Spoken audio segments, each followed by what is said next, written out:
Our top story, the Confederation of All India Traders will observe a Bharat Bandh today against the rising fuel prices, the new e-way bill and goods and services tax. Around 40,000 trade associations have extended their support to the call for a Bharat Bandh.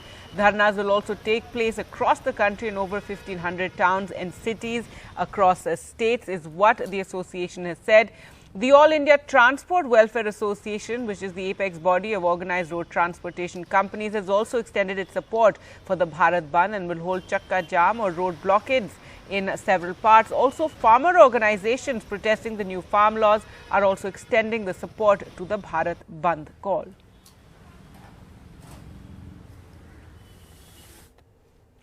Global Terror Watchdog Financial Action Task Force has announced that Pakistan will continue to remain on its grey list due to failure to comply with all the points of a plan of action set up by it to combat terror financing. The FATF said that there had been serious deficiency on the part of Pakistan in checking terror financing, and hence it will continue to remain on the increased monitoring list, which is another name for the grey list. Well, let's go across to Neeta Sharma for more on this story. Before that, let's just listen into what was said. Regarding Pakistan remains under increased monitoring. The FATF recognizes that Pakistan has made significant progress in its effort to improve its anti-money laundering and counter-terrorism financing framework. However, some serious deficiencies remain. All of these deficiencies are in areas that relate to terrorist financing. Out of 27 items on its action plan, 3 still need to be fully addressed. I again recognize the progress that Pakistan has made, but I strongly urge the completion of the action plan. Well, let's now go across to Neeta Sharma for more on that story. And Neeta, since 2018, the FATF has asked Pakistan to take action, and still it's not been adequate. Now, the Pakistan is going to stay in grey list till June 2021. As you heard, the FATF clearly said that they urge Pakistan to do more as there are clear deficiencies remaining. Out of the 27 points listed out by the FATF body, by the international body, they have come clean on 24 points. However, 3 points are still remaining. So that is what the FATF stressed.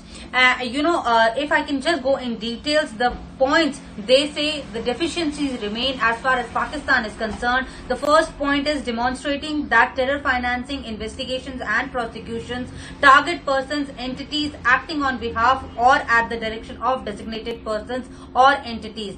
Second point is demonstrating terror financing prosecutions result in effective, proportionate and certain actions, certain sanctions. The third point is demonstrating effective implementation of targeted financial sanctions to all 1,267 and 1,373 designated terrorists, especially those acting for or on their behalf. Specifically, as far as India is concerned, they made a case in point that as far as Pakistan is concerned, they have not done enough as far as Masood Azhar is concerned, because enough action has not been initiated by Pakistan. And that is why this terror financing body clearly laid it out that they have urged Pakistan to do more and to clear these discrepancies as far as these, laid down guidelines are concerned. So it was a big victory as far as India is concerned, because Pakistan continues to remain in grey list till June 2021. Back to you.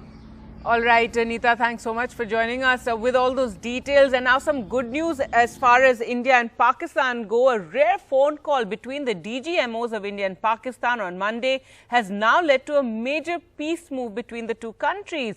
This at a time when India and Pakistan have seen the highest number of cross-border firing incidents in the last 1 year. Now, in a joint statement, India and Pakistan armies declared ceasefire along the line of control from midnight on Thursday. There's been a major escalation between 2016 and 2018, what has prompted this peace move. The DGMOs of both armies agreed strictly to observe ceasefire in the interest of achieving mutually beneficial and sustainable peace along the borders. But India will not ease up on its deployment along the LOC that aim to stop infiltration or counter-insurgency operations in Jammu and Kashmir. In fact, this has been welcomed by the UN. The UNGA president tweeted, "I wholeheartedly welcome today's ceasefire agreement between India and Pakistan. Their stated commitment to achieve sustainable peace through addressing each other's core issues and concerns sets an example for other countries and demonstrates UNGA values." Earlier, we spoke to Vishnu Shom for more details.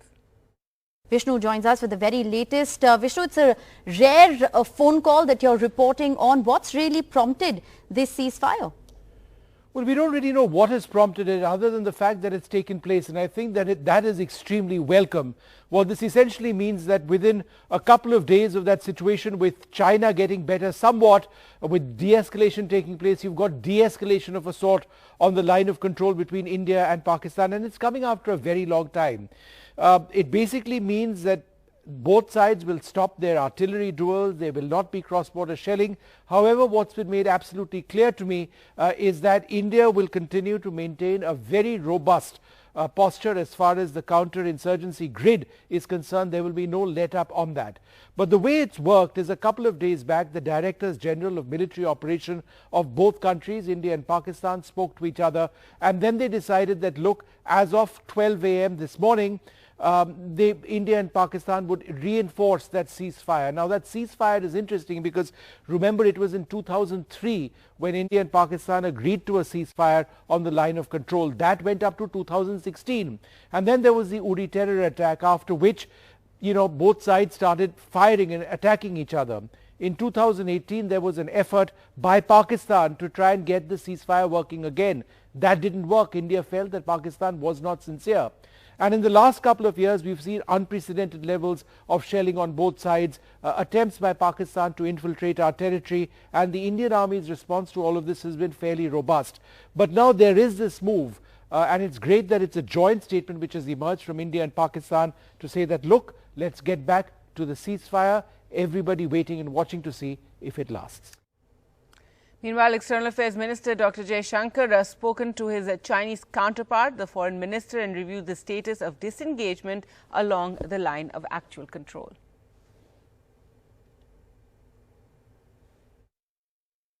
Well, let's now bring you the latest on the COVID situation. In a big single-day hike yesterday, India in the last 24 hours reported 16,738 cases, which was the biggest jump in around 6 weeks. And with the surge, the number of active cases breached the 1.5 lakh mark.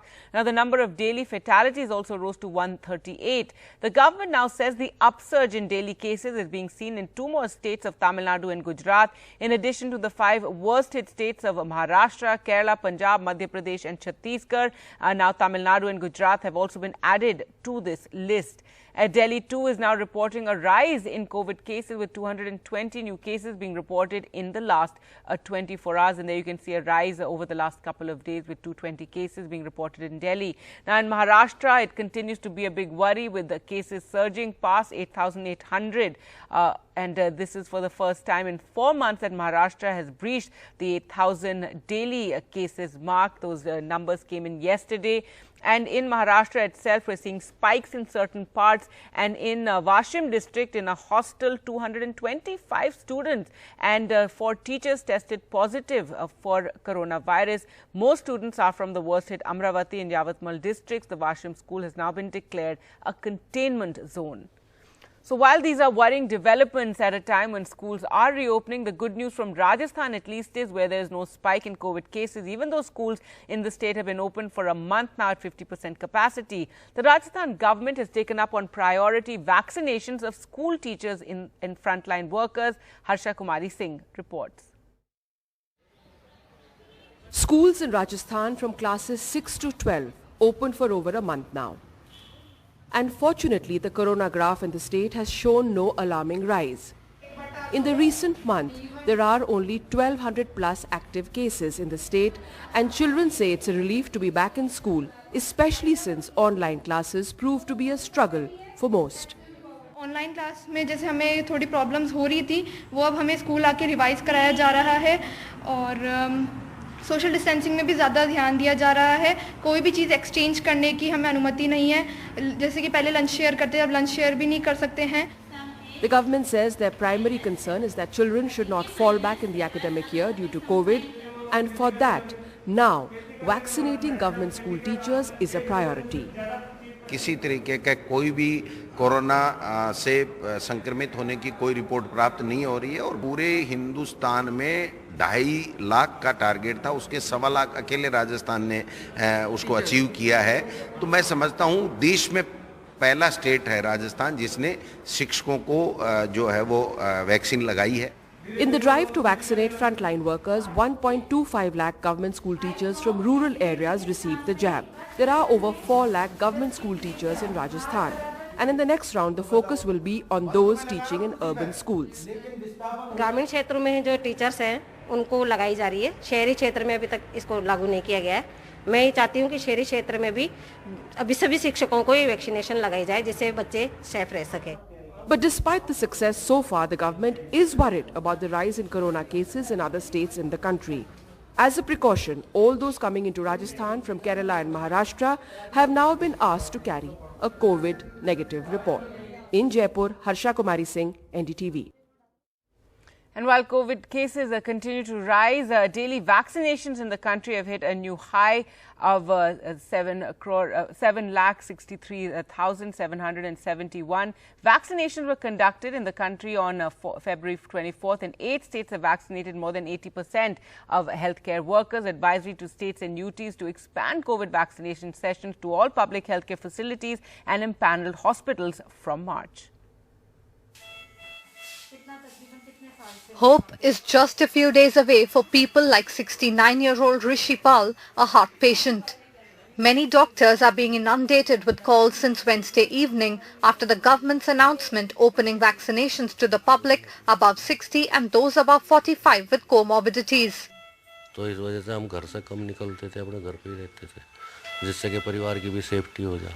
अब टीका आ गया है तो लगवाएंगे, परिवार की safety हो जाएगी ना। Once we are going to make the arrangement for the 50 people here and around 25 here, so in whole day we can step up by at least one more session and we will be able to serve nearly 220 patients in a day comfortably, the way we are serving and without compromising any quality. Preparations are on at hospitals across Delhi to gear up for vaccinating the general public because the daily targets are about to double up as the second doses of healthcare and frontline workers will go on simultaneously. Chandigarh's Premier Medical Institute, PGI, is doubling its vaccination sites. Across the country, the target is at least 27 crore people. Here we have a lot of centers. We have 4 centers. At present, we are working on 2 centers. That is only for healthcare worker. Once it starts for those people which are 60 plus and though 45 year with comorbidity, we are fully geared up. But it's not just logistics. Health experts have to convince people who have doubts, like 68-year-old Yoginder Quatra, a property agent and social worker. अगर vaccine लगवाएं और जैसा हम सुनते हैं TV पे भी ये कहा जाता है कि वैक्सीन लगवाओ और उसके बाद मास्क भी डालो, 2 गज की दूरी भी रखो, ये सब करते हुए फिर एक बार दिल में चिंता आ जाती है अगर यही सब कुछ करना है तो फिर वैक्सीन का हमें कोई लाभ होगा या नहीं होगा। For crores of senior citizens across India and those suffering from other diseases, this last 1 year has been a tough battle. And this news on vaccinations has brought a ray of hope. With Mohammad Ghazali in Punjab and camera person Sushil Rathi in New Delhi, this is Sukirti Dwivedi for NDTV. And the vaccine drive, the next phase, will begin from the 1st of March. We spoke to the head of the government's COWIN app on registration details. Here's what he had to say. Though with the whole smartphone limitation, though, is there not? Because, I mean, there will be many Indians who will not have access to smartphones, who will not be able to download the app. Yeah, that is also an extremely good question. What will happen, Srinivasan, is that we are not making it compulsory that you can do it from your own smartphone, number one. So you can do it from through a smartphone of a friend or person whom you know. That's number one. Number two, we are saying that on one smartphone, on one appointment, you can make in one mobile phone, you can make 4 appointments, which means that if I have a feature phone, I can use somebody's smartphone to make 4 appointments, and that message will come to my feature phone. You get my point? So and I can make appointments for 4 people, which means my 4 family members will be, and interestingly, all these 4 people can get different appointments also. With that, time for us to slip into a short break. Coming up on the other side, Delhi Chief Minister Arvind Kejriwal will be in Surat. We'll get you all the details.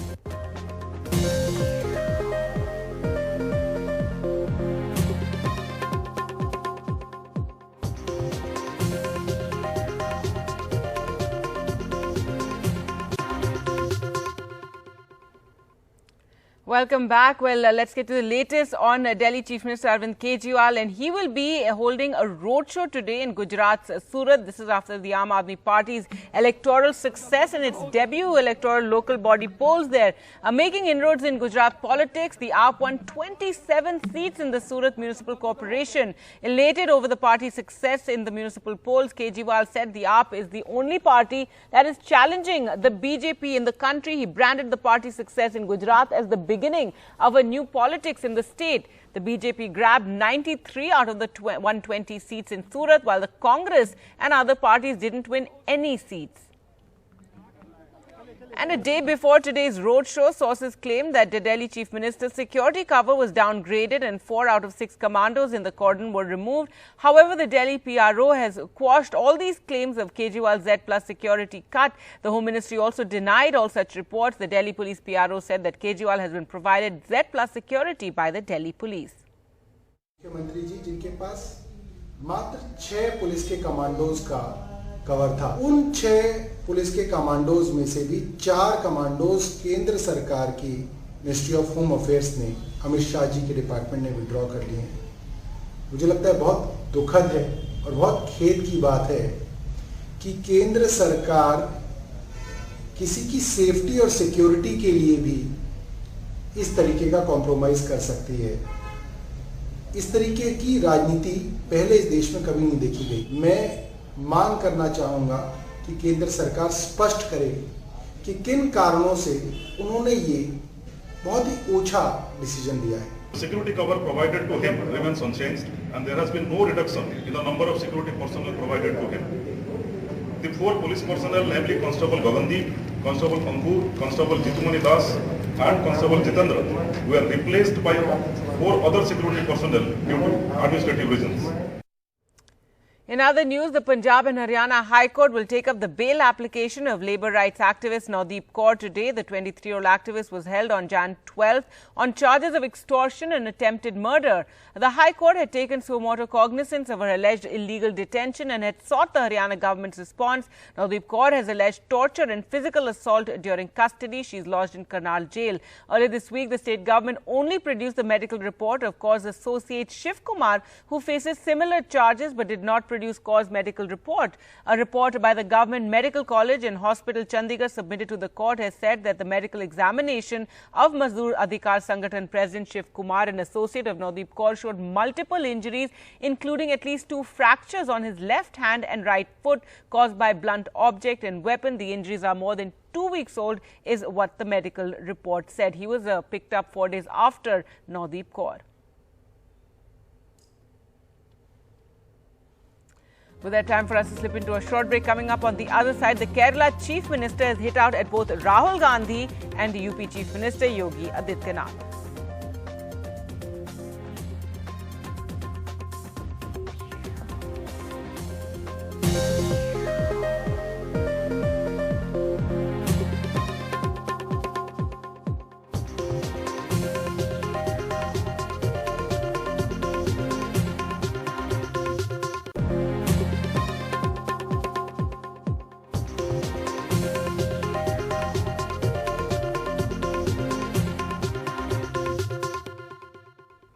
Welcome back. Now, Kerala Chief Minister Pinarayi Vijayan lashed out at Congress leader and Wayanad parliamentarian Rahul Gandhi as well as UP Chief Minister Yogi Adityanath days after the two had hit out at the left government in Kerala during their respective campaigns in the state.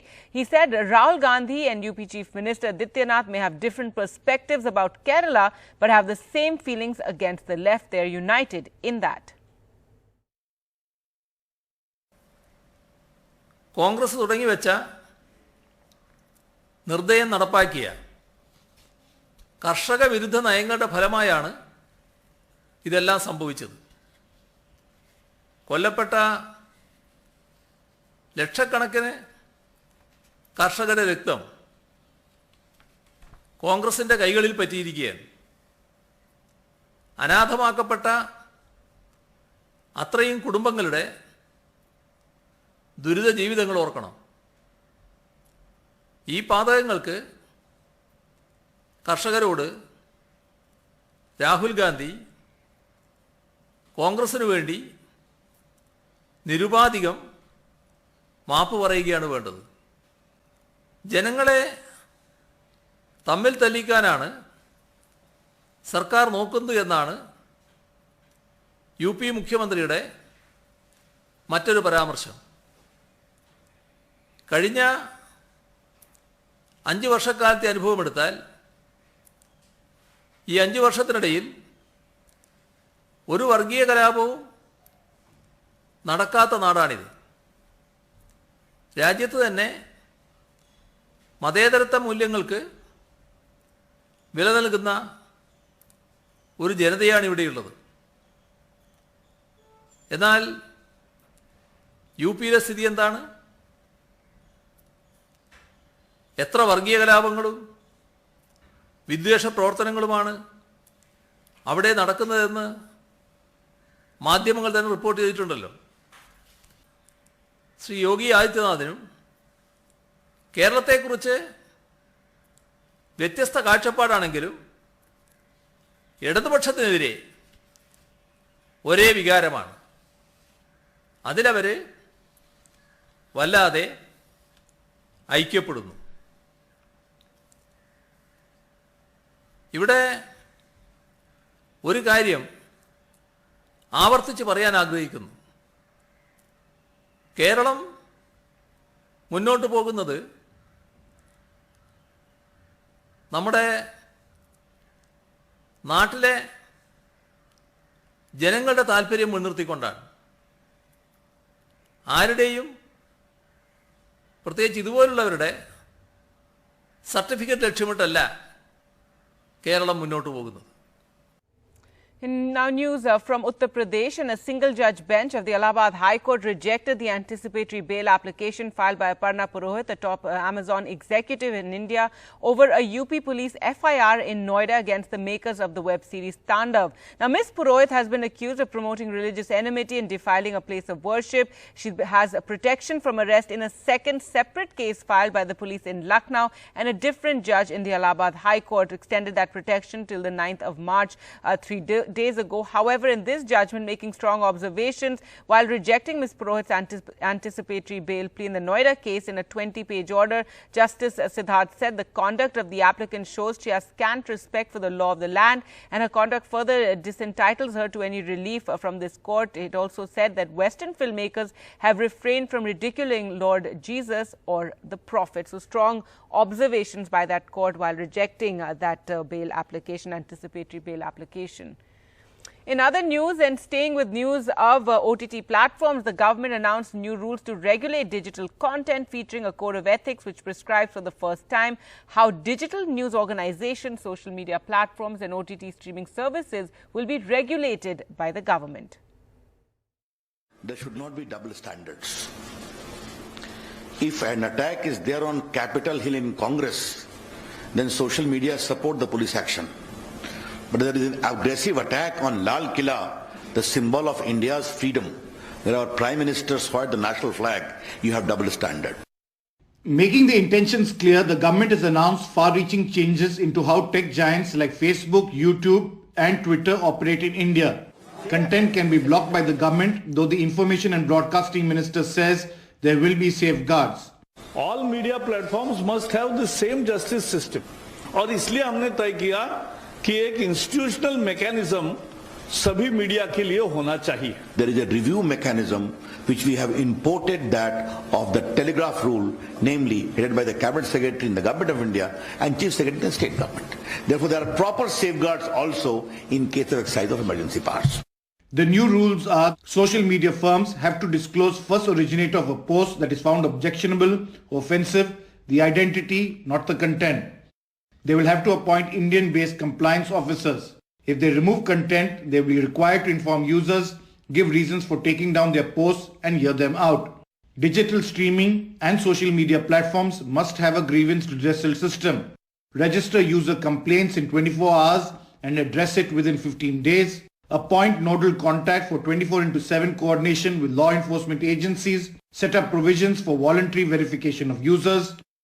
From over-the-top platforms like Netflix, Amazon Prime, the government wants parental locks to protect children from nudity, violence and other such content and want the OTTs to self-certify the shows along the lines of the censor board.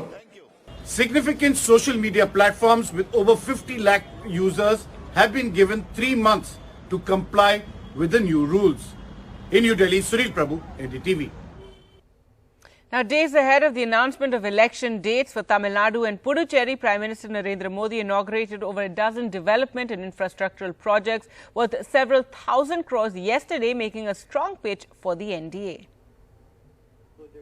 With no government in Puducherry, new Lieutenant Governor Tamilisai Soundararajan received Prime Minister Narendra Modi, who said people were happy after the fall of the Congress-led coalition government earlier this week.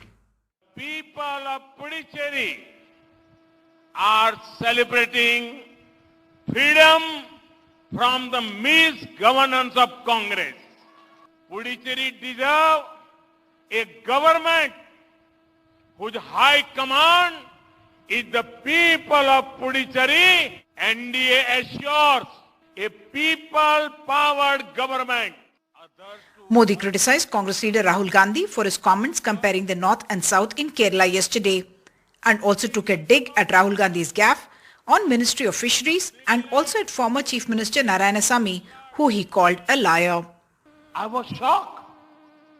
The truth is, it is the current NDA government that had made a ministry for fisheries in 2019.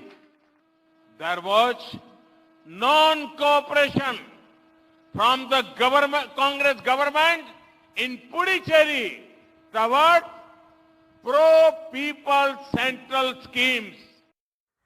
Rahul Gandhi responded with this tweet. In Tamil Nadu, the governor, chief minister and his deputy welcomed the Prime Minister to Coimbatore, where there were again multiple infrastructure projects worth over 12,400 crores.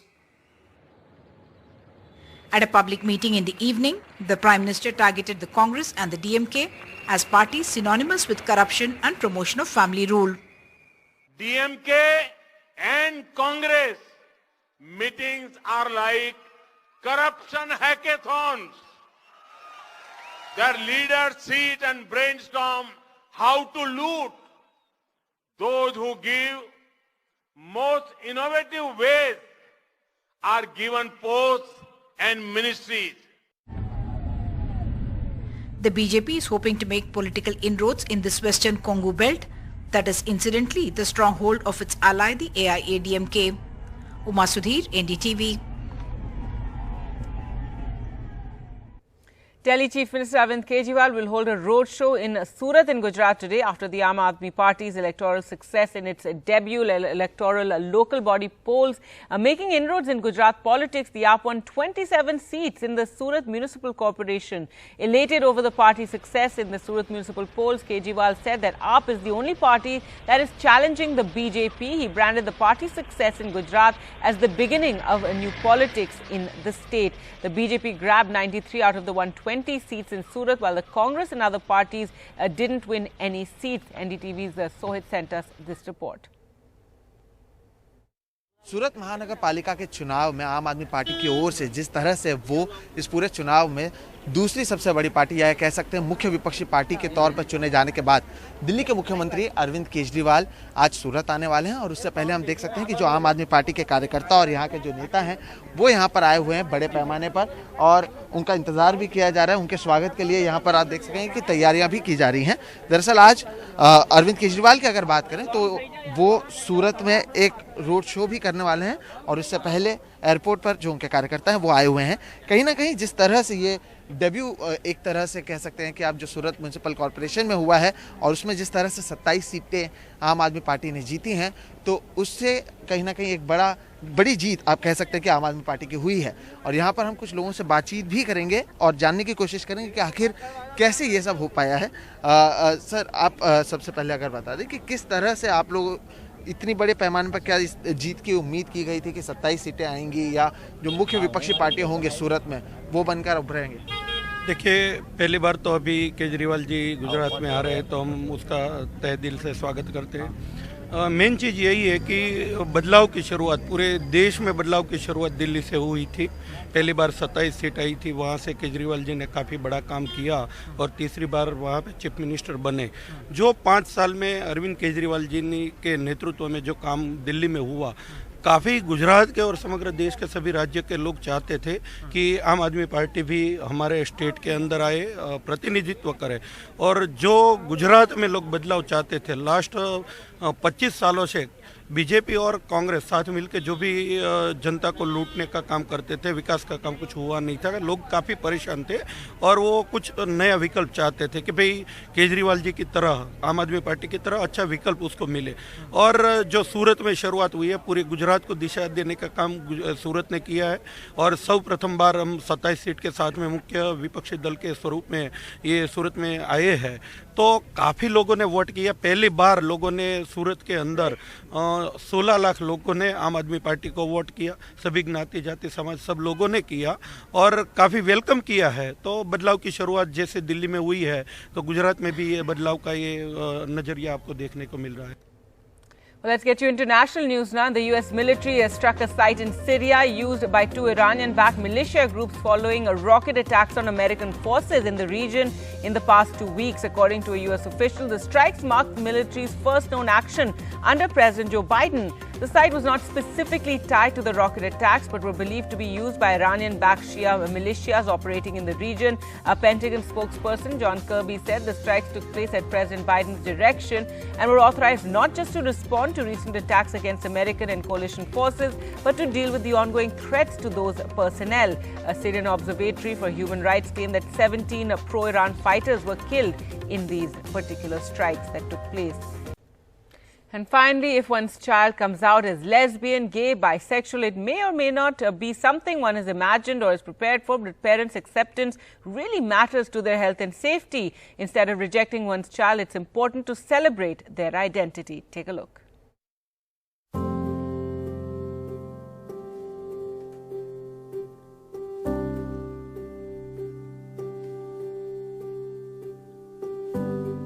Be an activist and to put your life out there in the open.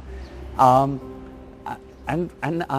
the first channel that I actually spoke out, where I spoke about my sexuality with my consent, with my complete consent, was NDTV. I spoke out at a time when people were not even knowing what gay means. The Bombay was definitely the mecca of LGBTQ activism.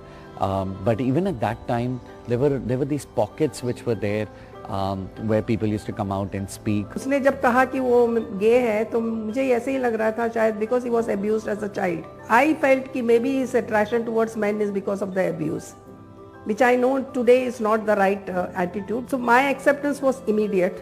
ऐसे नहीं बोलूँगी कि मुझे फर्क नहीं पड़ा because earlier on मैं बहुत सोचती थी कि अरे हमारे बारे में गलत बोल रहे हैं लोग.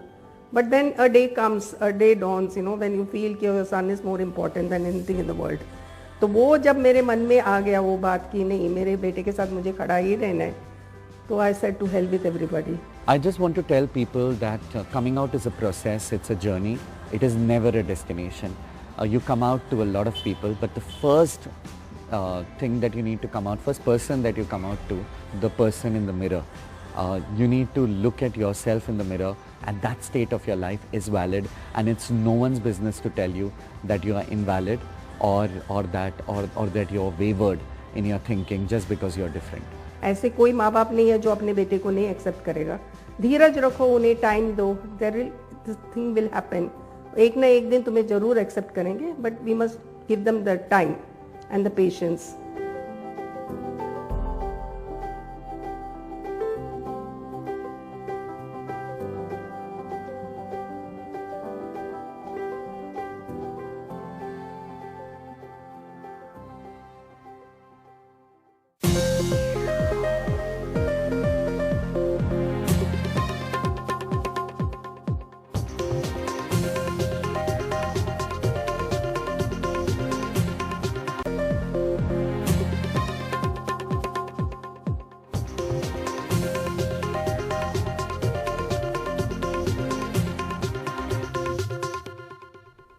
Hello and welcome. You're watching Good Morning India. I'm Gargi Rawat. Our top story, the Confederation of the All India Traders is observing the Bharat Bandh today against rising fuel prices, the new e-way bill and goods and services tax. Around 40,000 trade associations have extended their support to the call for the Bharat Bandh. Dharnas will also take place across the country in over 1,500 towns and cities. And the All India Transport Welfare Association, which is the apex body of the organized road transportation companies, has also extended its support for the Bharat Bandh. Will be holding a chakka jam, that's road blockades, in several parts of the country.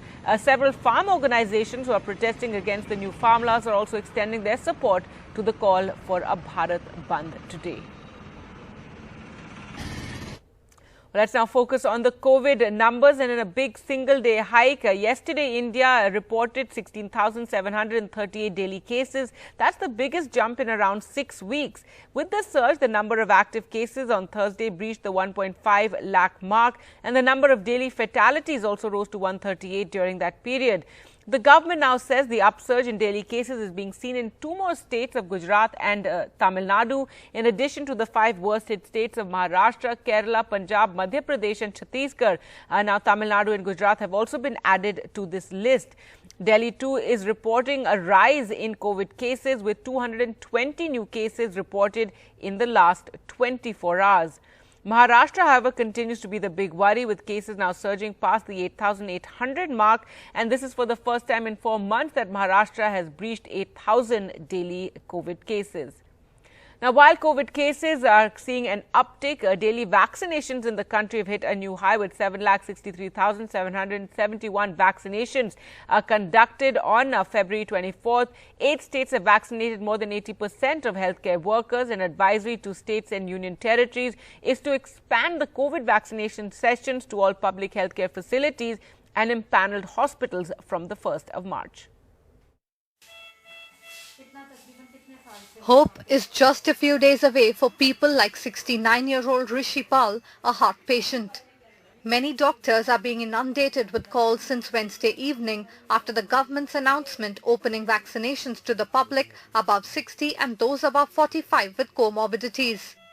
तो इस वजह से हम घर से कम निकलते थे, अपने घर पे ही रहते थे, जिससे कि परिवार की भी सेफ्टी हो जाए. अब टीका आ गया है तो लगवाएंगे, परिवार की सेफ्टी हो जाएगी ना. Once we are going to make the arrangement for the 50 people here and around 25 here, so in whole day we can step up by at least 1 more session, and we will be able to serve nearly 220 patients in a day comfortably, the way we are serving and without compromising any quality. Preparations are on at hospitals across Delhi to gear up for vaccinating the general public, because the daily targets are about to double up as the second doses of healthcare and frontline workers will go on simultaneously. Chandigarh's Premier Medical Institute, PGI, is doubling its vaccination sites. Across the country, the target is at least 27 crore people. Here we have a lot of centers. We have 4 centers. At present, we are working on 2 centers. That is only for healthcare worker. Once it starts for those people which are 60 plus and though 45 year with comorbidity, we are fully geared up. But it's not just logistics. Health experts have to convince people who have doubts, like 68-year-old Yoginder Quatra, a property agent and social worker. अगर vaccine लगवाएं और जैसा हम सुनते हैं TV पे भी ये कहा जाता है कि वैक्सीन लगवाओ और उसके बाद मास्क भी डालो, 2 गज की दूरी भी रखो, ये सब करते हुए फिर एक बार दिल में चिंता आ जाती है, अगर यही सब कुछ करना है तो फिर वैक्सीन का हमें कोई लाभ होगा या नहीं होगा। For crores of senior citizens across India and those suffering from other diseases, this last 1 year has been a tough battle. And this news on vaccinations has brought a ray of hope. With Mohammad Ghazali in Punjab and camera person Sushil Rathi in New Delhi, this is Sukirti Dwivedi for NDTV. So the new phase of the vaccine rollout begins from March, and R.S. Sharma, the head of the government's COVID vaccine app, spoke to NDTV on the registration process. Listen in. Though with the whole smartphone limitation, though, is there not? Because, I mean, there will be many Indians who will not have access to smartphones, who will not be able to download the app. Yeah, that is also an extremely good question. What will happen, Srinivasan, is that we are not making it compulsory that you can do it from your own smartphone, number one. So you can do it from through a smartphone of a friend or person whom you know. That's number one. Number two, we are saying that on one smartphone, on one appointment, you can make, in one mobile phone, you can make 4 appointments, which means that if I have a feature phone, I can use somebody's smartphone to make 4 appointments, and that message will come to my feature phone. You get my point? So and I can make appointments for 4 people, which means my 4 family members will be, and interestingly, all these 4 people can get different appointments also. Well, to talk more about the COVID situation and the vaccine program, we're now joined by Dr. Suranjit Chatterjee, Senior Consultant, Internal Medicine in the Apollo Hospital. And we're also joined by Dr. Vikas Oswal, a Consultant Chest Physician, a National NTEP Trainer and Governor of Maharashtra Chest Council of India. Thank you so much, doctors, for joining us. And Dr. Chatterjee, first to you, welcome move now that from March the whole vaccination drive is going to open up, because essentially we saw a lull in the COVID cases, but now they're creeping up again, and we need to vaccinate faster ahead of the virus. Yeah, I would agree. It is a very good move. We have been trying for it for the last couple of months, that the private players should be also allowed, so that more number of people can be vaccinated. And as soon as you vaccinate more number of people, especially the vulnerable age group, they can at least try to bring down the numbers. We are seeing worldwide how the surge is happening in different parts of the world. The second surge, the third surge is happening, and obviously India may not be different from that. So that's why if we can vaccinate more number of vulnerable people, at least we are more prepared to handle any surge, or the numbers will not be as high as what happened in UK or in US. Right, Dr. Oswal, given that, we have these particular states that are a matter of concern now, where the cases are going up from March 1st, as the vaccination drive opens up, do you think more emphasis needs to be put on these states? Perhaps more of the vaccine doses be supplied to these particular states, so at least we can, deal with the problem areas that we're seeing currently? We are seeing a surge all over Maharashtra. That is what we are seeing. Since just past around some 10 days, there were a sudden rise in number of cases. But the good thing was the asymptomatic cases are still at the 80%, and it is only 20% or maybe less than that who are requiring hospitalization. And amongst that also, hardly 5% of them are landing on a critical cases, like, maybe an ICU or something. So right now the corporation is doing the maximum whatever possible. Even vaccination, they are trying to do their best. The next drive, the next batch of vaccination, what they have appointed is for the senior citizens, that is more than 60 years, right? And the registration process for all these senior citizens have already been started in all our government hospitals over here, in all our BMC hospitals over here. So soon they will be receiving a vaccine, who are the major chunk of the high risk cases for us, with a lot of comorbidities and a low immune system, who are maybe more towards going to land towards the critical cases. So even they are being vaccinated right now, and the process is already been started. So this is a good news for all of us. So I would request to each and every person over here that kindly register yourself, go to the corporations, go to the municipal hospitals, and just get yourself registered for the next batch of vaccines. That is for more than 60 years, 60 senior citizens. Right, we're still waiting for the details of, how that registration process will take place, though we do understand it's through, the CoWIN app. And, and Dr. Chatterjee, your response to that question that I asked Dr. Oswal about, should we concentrate more on these states that have emerged, which are emerging as the so-called problem states where we're seeing more cases of COVID and, direct more of our vaccine doses over there? See, the entire country has to be covered. We need to, obviously, we can consider slightly more on the states which are incurring the diseases, but it should not happen that the states which are not incurring the diseases get into a surge. Then we will be in deep trouble, because obviously our healthcare facilities, however we might have improved over last 1 year, still we have limitations. I would expect that the entire country should be should be getting vaccinated at a fast pace. But yes, definitely a bit of a consultation can be given to the people or to the states which are having high number of cases right now, especially the metropolis. We all see that Mumbai is one of the very hot spots. Delhi can become a hotspot anytime. Chennai and all these places, which are the metropolis countries, or even Kerala, because quite a few people come from outside. These are the places which are visited by foreigners or even by the NRIs a lot. And these are the states which are facing more number of cases. So these cases can be given priority, but I don't think that the other states should also be ignored.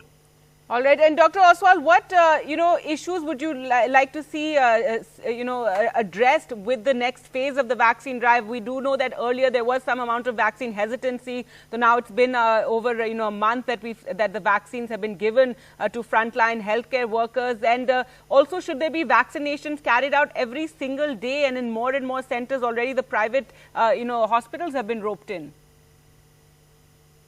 Was definitely a lot of resistance which we had faced in the phase 1 process. But right now, all healthcare workers have already seeked vaccine, many of them, and they have already given a positive response that, there is no lot of side effects. That is what we have seen right now.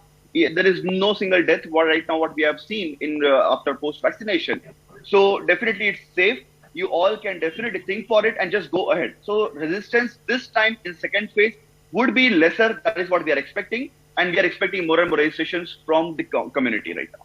Right. And Dr. Chatterjee, same question to you. What issues do you think need to be addressed? We do know in Parliament, the government did say that one of the reasons that the vaccine drive was initially slow was because of hesitancy on one hand, and also technology, that, there were glitches in the CoWIN app. So we really need to think out of the box and ensure that more and more people get vaccinated. And of course, the registration happen, but it shouldn't come in the way of them, walking in and getting vaccinated.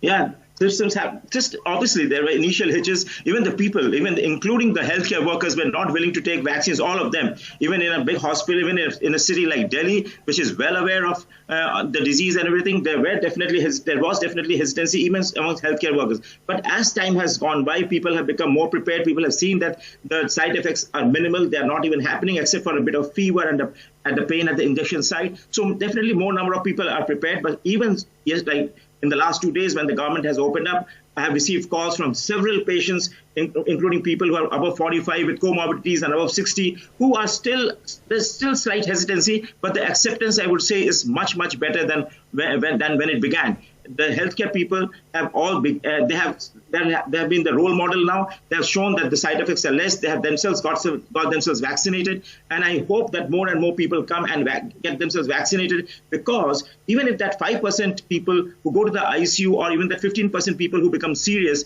in COVID, if that happens to you all, you might be suffering, and that percentages really don't matter. Even if you are there, it is 100% for you. I would definitely request that all people get vaccinated at the earliest, and the the government obviously has stepped up its mechanism. They have included now private hospitals, so you'll have more opportunities to get yourself vaccinated now.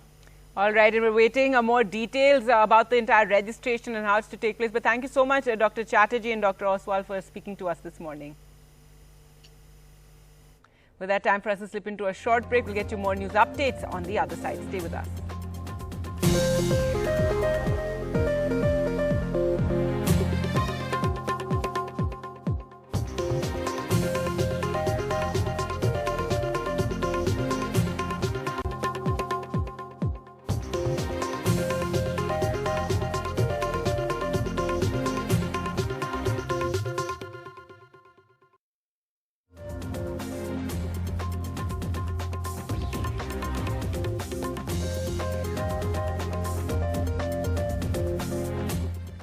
Welcome back. Global terror watchdog, the Financial Action Task Force, has on Thursday announced that Pakistan will continue to remain on its grey list due to failure to comply with all points of a plan of action set by to combat terror financing.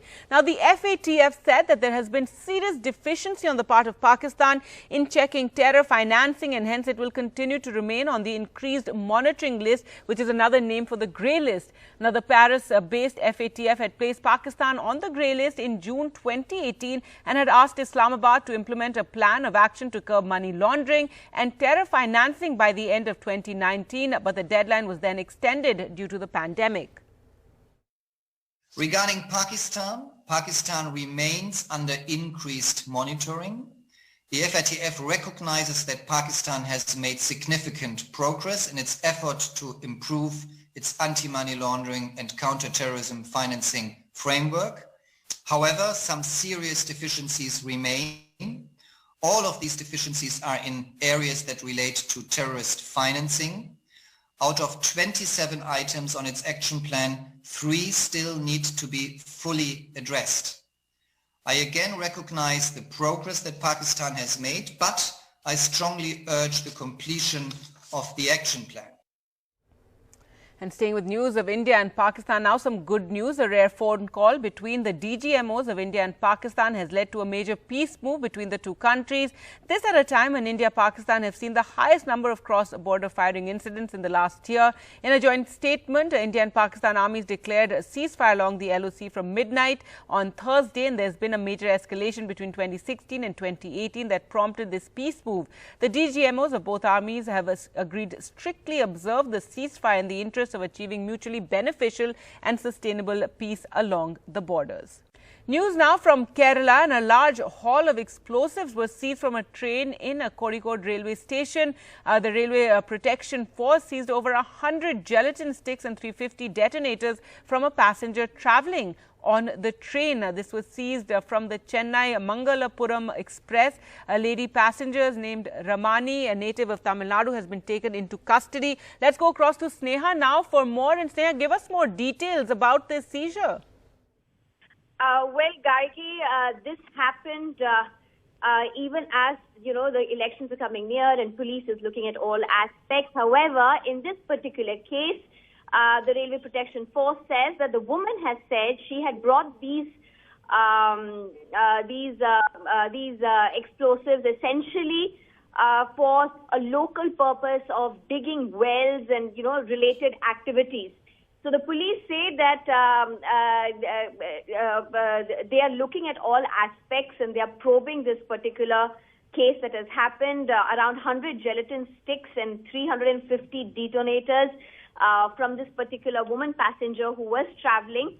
And what is also important is that this woman says that, she belongs to, is originally belongs to Tamil Nadu, but she had brought this for a local purpose. But police also concerned and now questioning her to find out what further details would be done. But in terms of the impact that this could have caused, the police not extremely alarmed with what has happened, but of course concerns of safety with so many that are being brought in. All right, Sneha, thanks so much for joining us with those details. Now, with that, time for us to slip into a short break. Coming up on the other side, the Delhi Chief Minister will be in Surat today. We'll get you the details.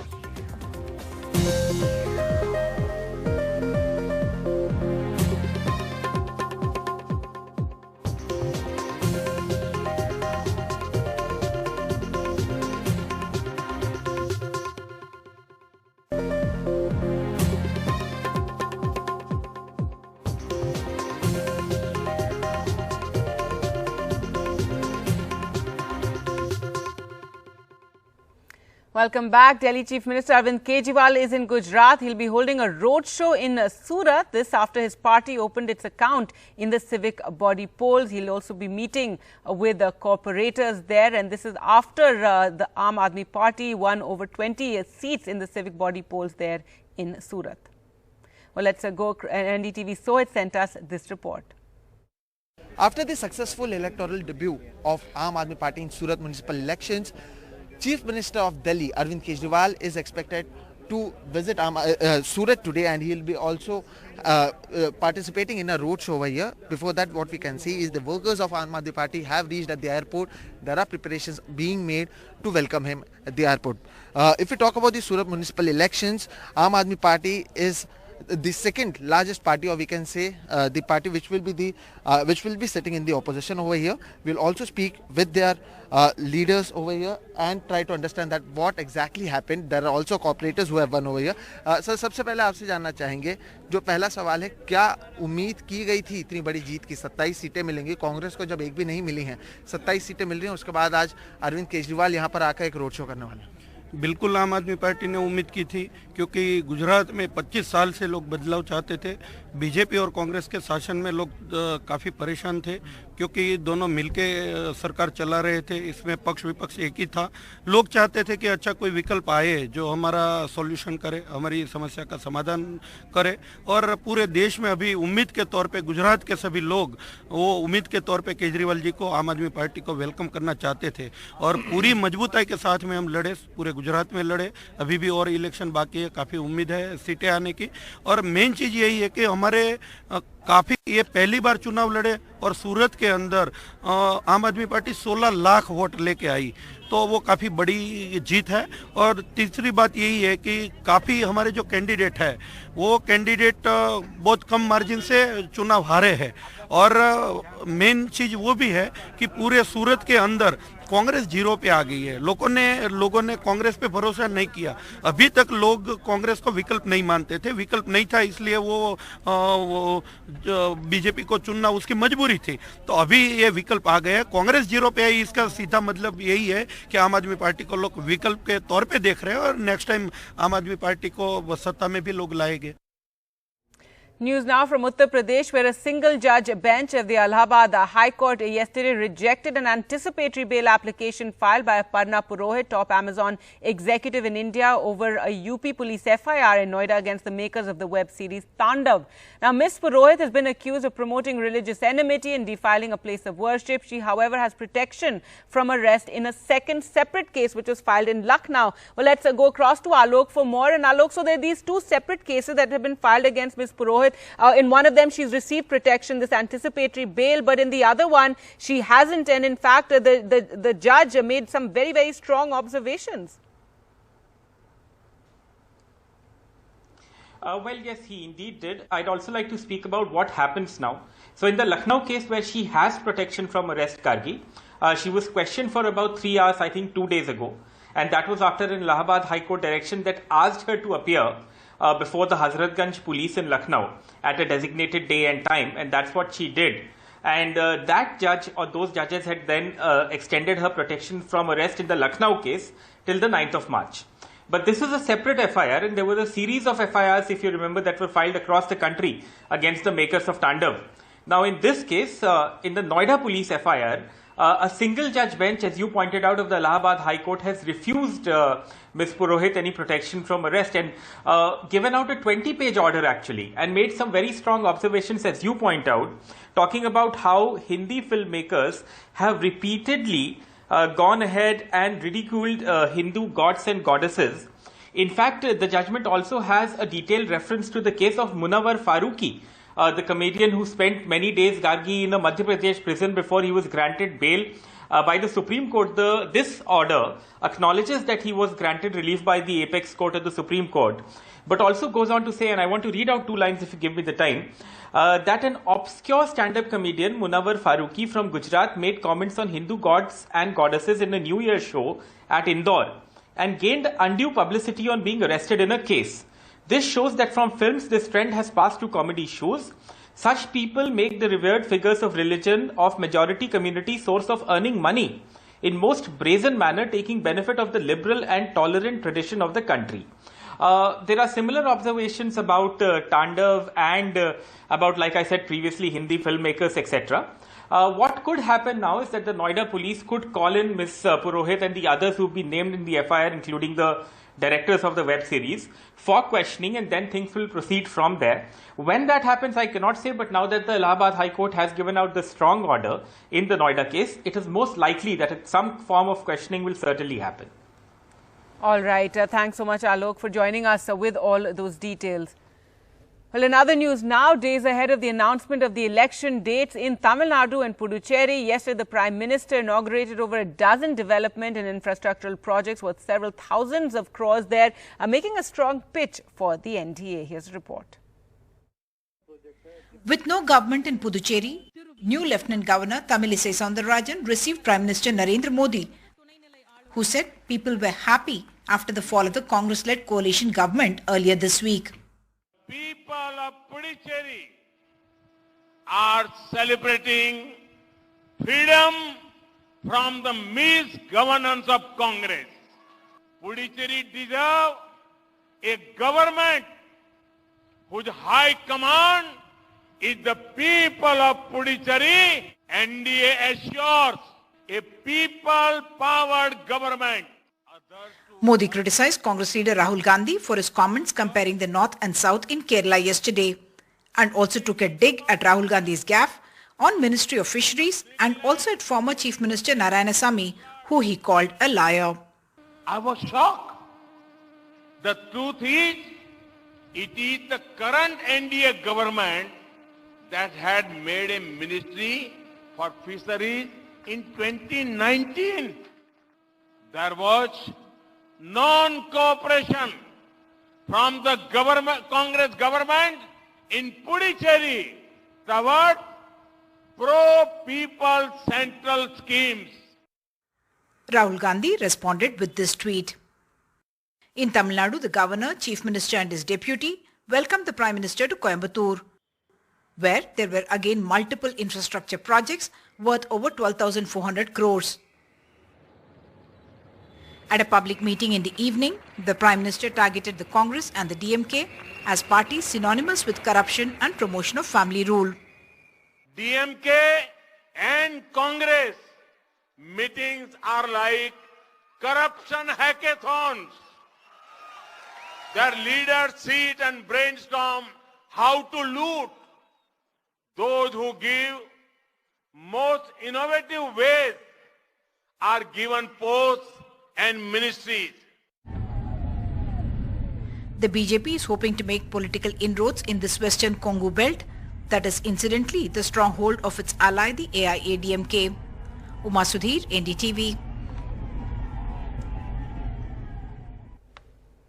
In other news, the Punjab and Haryana High Court will take up the bail application of labour rights activist Navdeep Kaur today. The 23-year-old activist was held on Jan 12th on charges of extortion and attempted murder. The High Court had taken suo motu cognizance of her alleged illegal detention and sought the government's response on this. And not just her, it's also her associate Shiv Kumar, who also was picked up a few days after Navdeep Kaur, and his medical report has been given to the court, and a report by the government medical college and hospital has said that the Shiv Kumar showed multiple injuries, including at least 2 fractures on his left hand and right foot caused by blunt object or weapon. Well, let's go across to NDTV's Ghazali now for more on this story. And Ghazali, at the last hearing, Navdeep Kaur, the medical report wasn't produced and therefore it's been postponed till today.